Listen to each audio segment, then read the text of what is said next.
fans, welcome back to Room 237, back with another review. So my last two videos were of The Collector and The Collection, two films that I very much enjoy.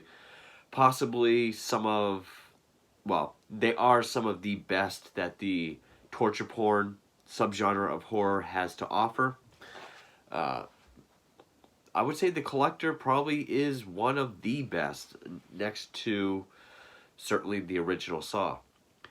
So I've done a couple of what the best of the genre has to offer.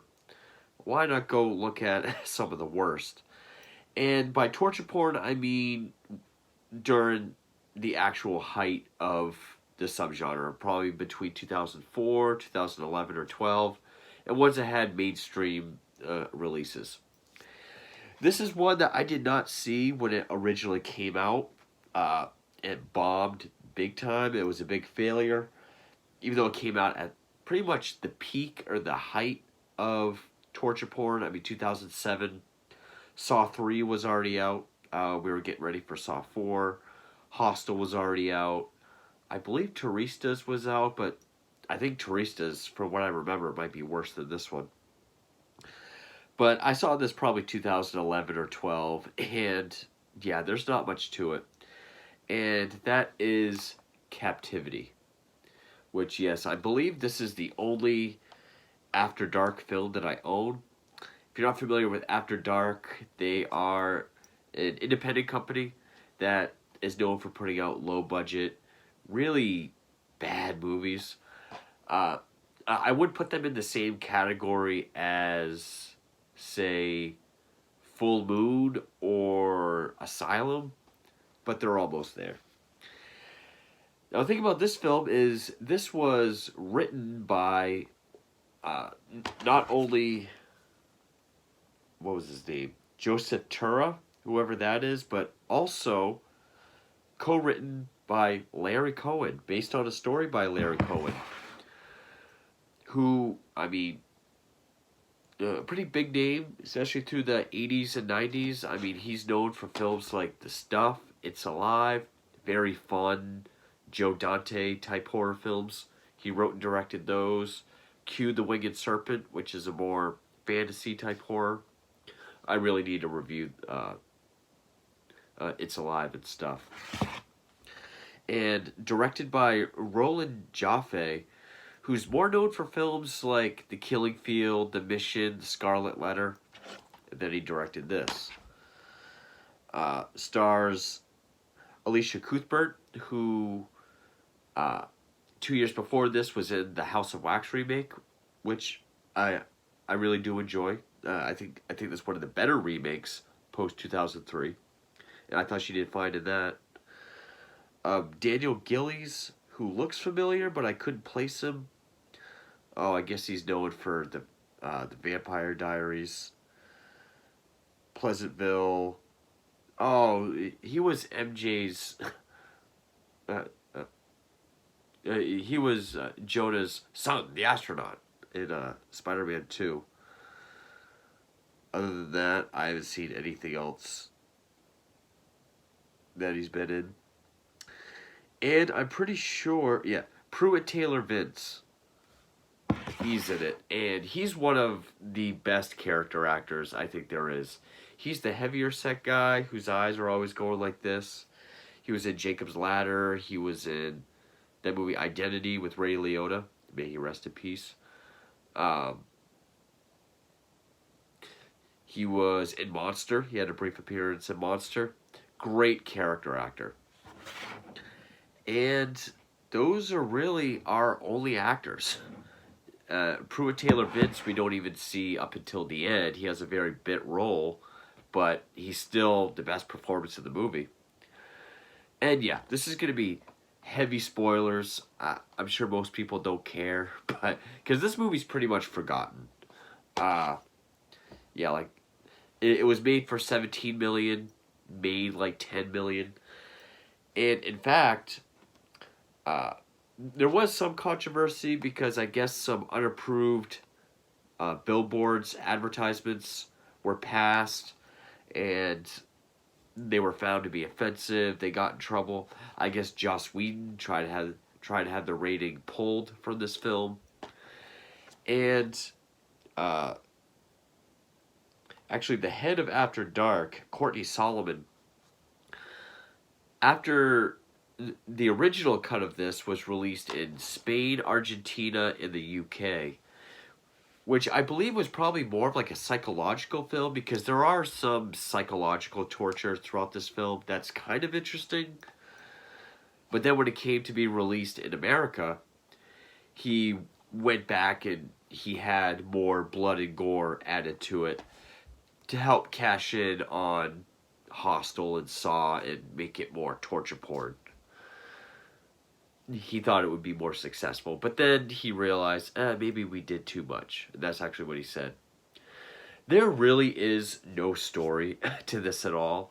Uh, Alicia Cuthbert plays a model who's abducted, and she's there's several scenes where it'll open up with her like she's in this room, which at first it's kind of interesting where it looks like she's in this hotel on the beach, and when she walks up to the window where she can see the beach, it flickers and just reveals a cement wall.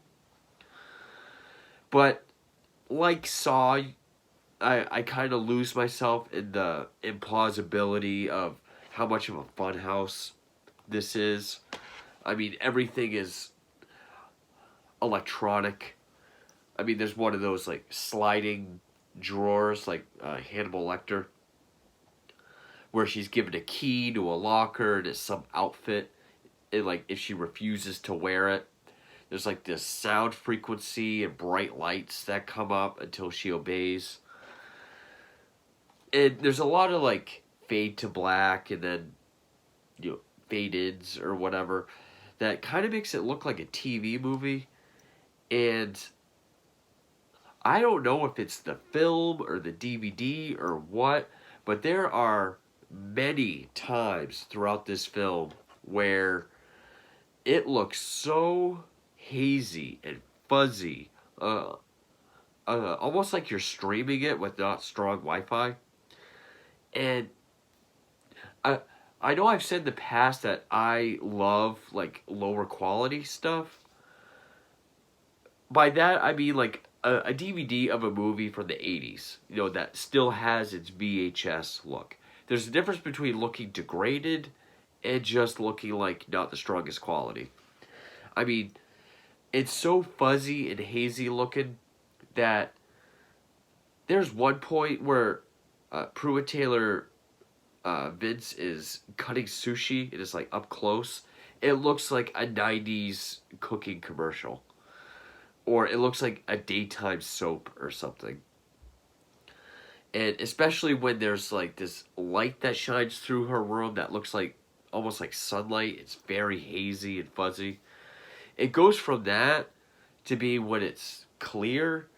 It's that typical torture porn kind of look, like with ultra, like turned down green lighting and coloration. Very dark.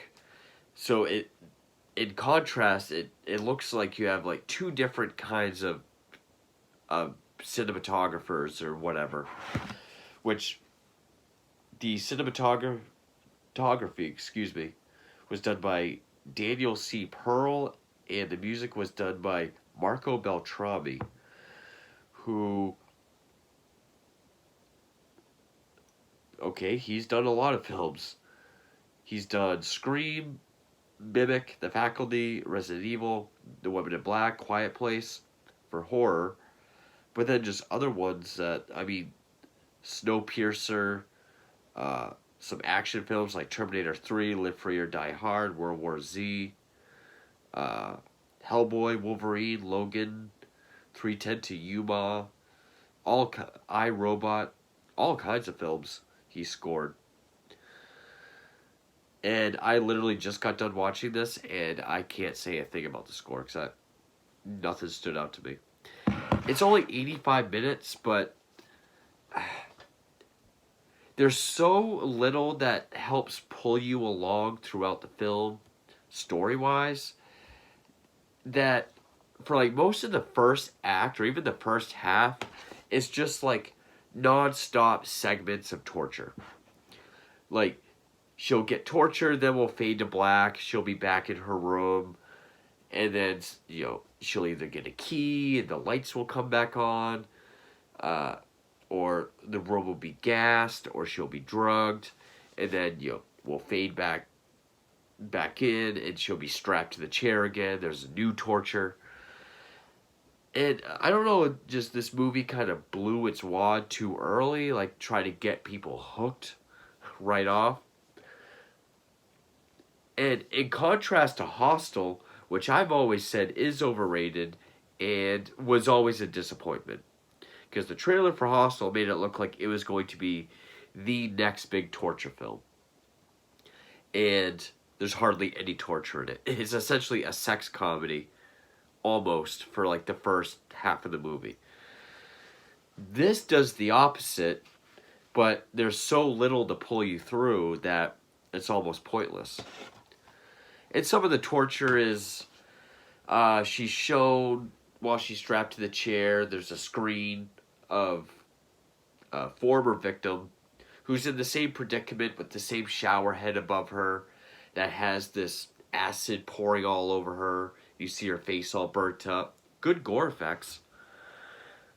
And so then she just watches it come on with all this yellow stuff coming on her. But then she wakes up with bloody bandages all over her. But when she takes it off, her face is fine except for like a latex scar. So there's some psychological stuff like that. Or one where when she's abducted, she has a little, I'm not sure what kind of, a small white dog. That there's the dog in a cage above her. She has a pistol pointing at the dog and a shotgun at her. She has 30 seconds to make the choice. Shoots the dog, and of course it blasts all over her. But then when she's in her room and she sees the mirror, it looks like a two-way mirror with the dog on the other side of it. So that when she goes to bang on it, we see the killer pick the dog up and hold down a card that says, "Haha, tricked you." And it's just a recording. So I don't know if this movie had more psychological stuff throughout, and then they just added the gore later.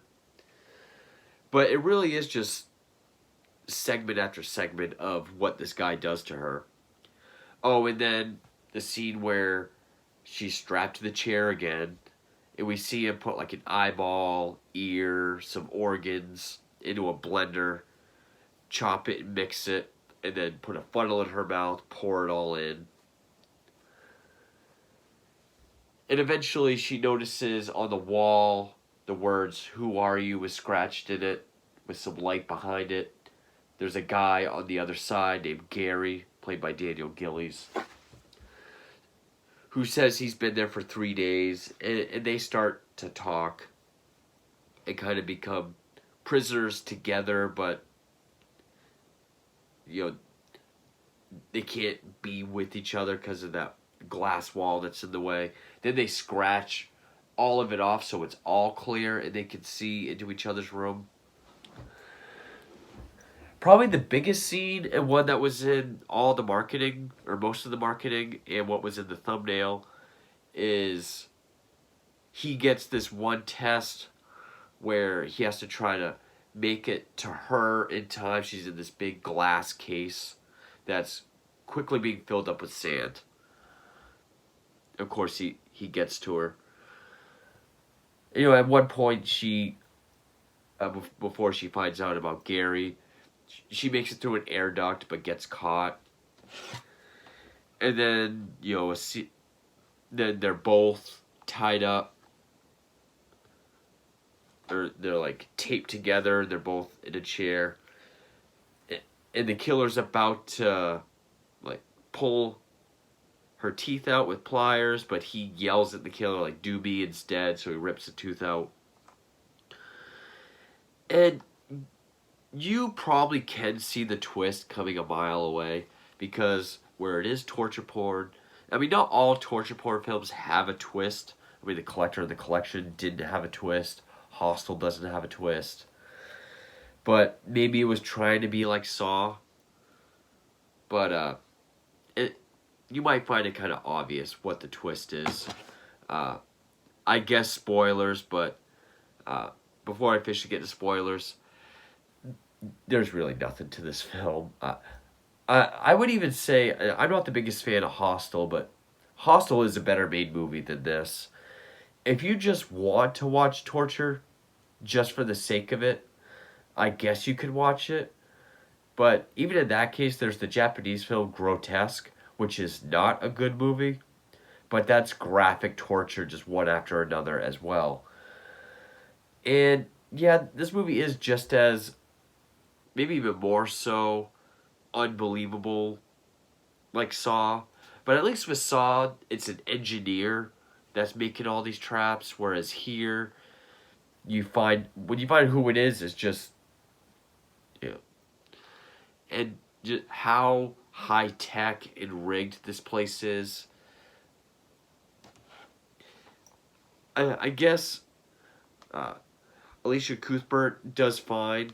The best performance is Pruitt Taylor Vince, and he's only in it for maybe 5 minutes, but he is the best part. But yeah, this is definitely one of the worst that the torture porn genre has to offer. So spoilers. Finally, her and Gary are granted to be in the same room together.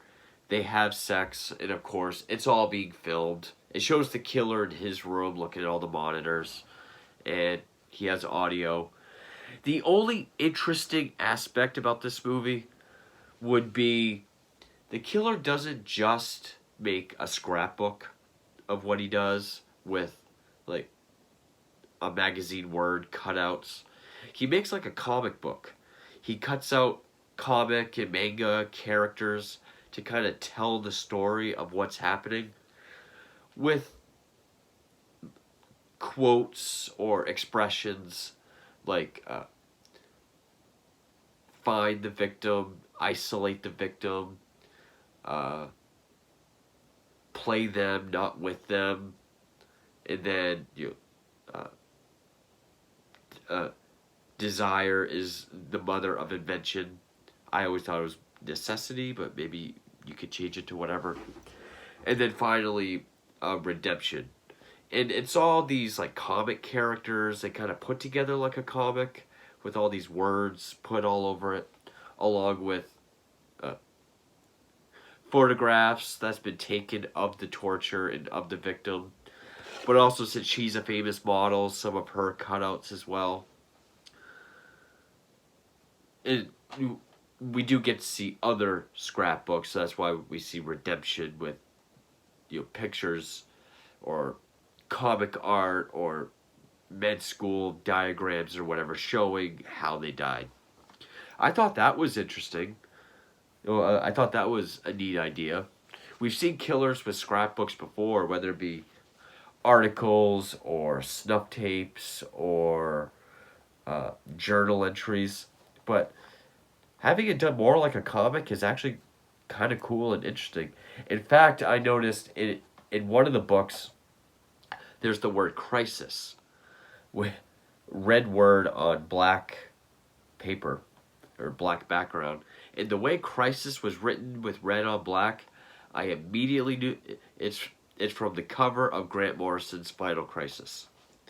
I was just like, oh, that's cool. Once she falls asleep, or she's drugged rather, with water, and once she falls asleep, Gary starts giving looks to the camera and then walks over to his mirror above the sink, opens it, and then like slides a card in it.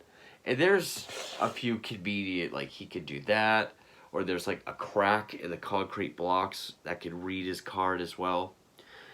He's in on it with the killer, and Pruitt Taylor Vince is the torturer and his brother.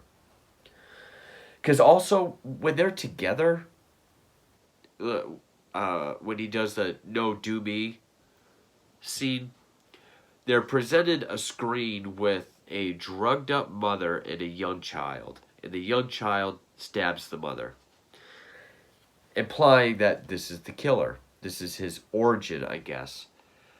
But at first I was like, who's filming this? Because it's shaky cam, it looks like a whole movie. And I'm like, it's just the boy and the mother, so who's filming this? But then when we find out, when he goes upstairs and we see Pruitt Taylor Vince, that there's two of them, it shows that shot again, but then the camera pans over to show another brother. So still, who the fuck is filming? And basically what they do is he has a thing for being a hero. So Vince likes to torture them. Gary likes to be the Pruitt Taylor Vince's name is Ben. Ben likes to be the torturer. Gary likes to come across as the victim. But and then when he's done having his fun, they kill him. But he's taken a liking to Alicia Cuthbert, whose name is Jennifer. And so when he says, I kind of want to keep this one, Ben gets mad at him, slaps him, and then out of nowhere, Gary stabs Ben. And they must... I wonder if there was any Dexter influence in this. Because Ben and Gary's last name is Dexter. And it ends with serial killer and rapist of vigilantism. So, maybe coincidence. 2007 was season 2 of Dexter. It was probably made in 2006, which was when Dexter premiered, but still. After he kills Ben, cops knock on the door. They say they want to talk to Ben. And I don't remember exactly why they're questioning. They say something, we have to talk to everyone associated with Dexter's whatever.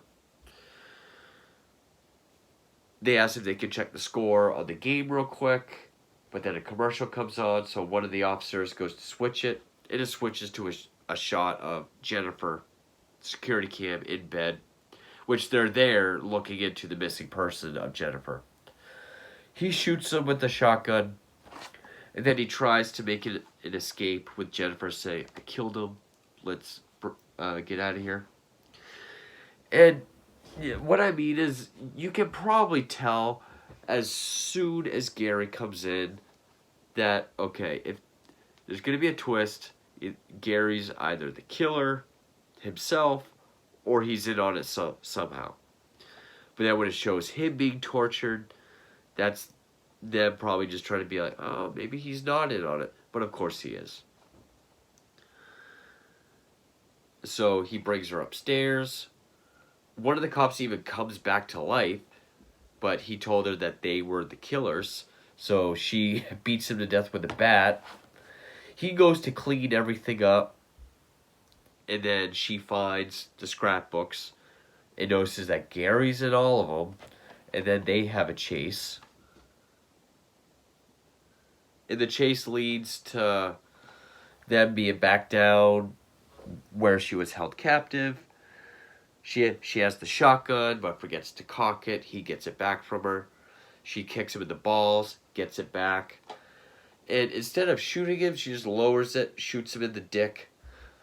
And then again, more unbelievability. This is a shotgun. Gets shot in the dick. Then gets shot, I think, in the arm or the chest. And is still moving, so has to get shot a third time. And then she shoots this giant poster of herself. And then before it ends, we're shown...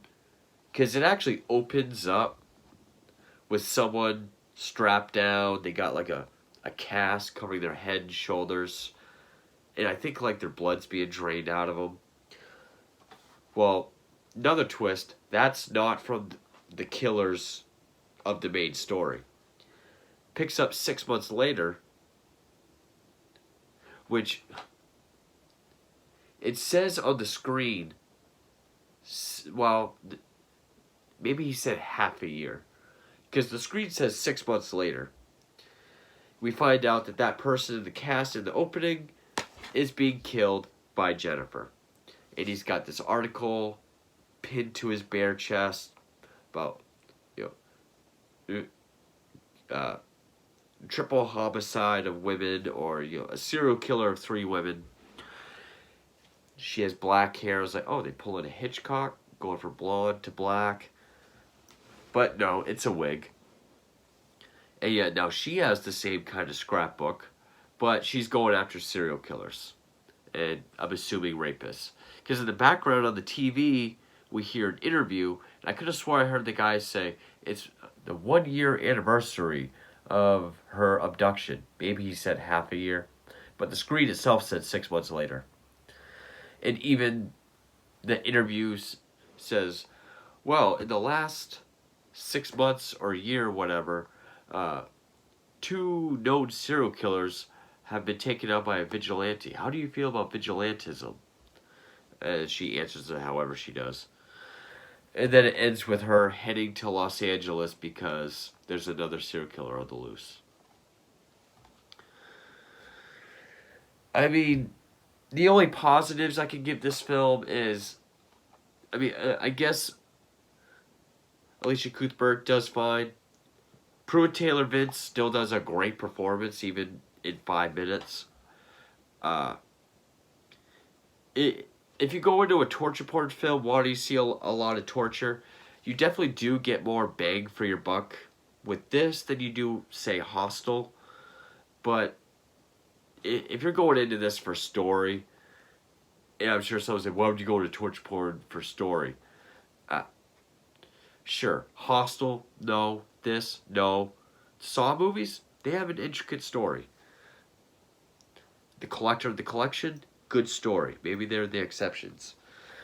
A twist that's pretty obvious, and they try to cover it up not very well. It does slow down once, not only once Gary comes in to the film, but also the reveal that he's in on it. It really slows down. And you know she's not going to die. You know she's going to get out of it somehow. But yes, since there's no story to pull you along, it literally is just segment after segment of torture. And yeah, there's good gore effects, especially with the acid shower. I mean, that looks cool. But the only thing non-performance-wise that's remotely interesting would be the comic book scrapbook. I liked that idea. I thought that was well done. I thought that looked cool. And also, again, I don't know if it's the DVD or what, but the way it goes from your typical kind of Saw, just with that harsh green and dark tone, going from that to just this fuzzy, hazy, low quality looking daytime soap type look. I don't know what that was about. At first I thought it was supposed to just be what Jennifer and Gary looked like to each other through this glass that's between them. But then it just does it randomly. But yeah, I've seen this movie 2 or 3 times now, and each time it's just as forgettable. Probably can't say this is the worst of the torture porn genre, especially between 04, 2013. But because I don't remember a thing from Turistas, I'm gonna do that next. But it's definitely one of the worst and one of the most forgotten and forgettable. And it came out at the height of the genre. But yeah, they tried to make it more gory to cash in on American audiences, and it still ended up failing. So yeah, not a whole lot of positives I could say about this film at all. Yeah, not very good at all. Definitely an after dark film. But anyway, that is 2007's Captivity.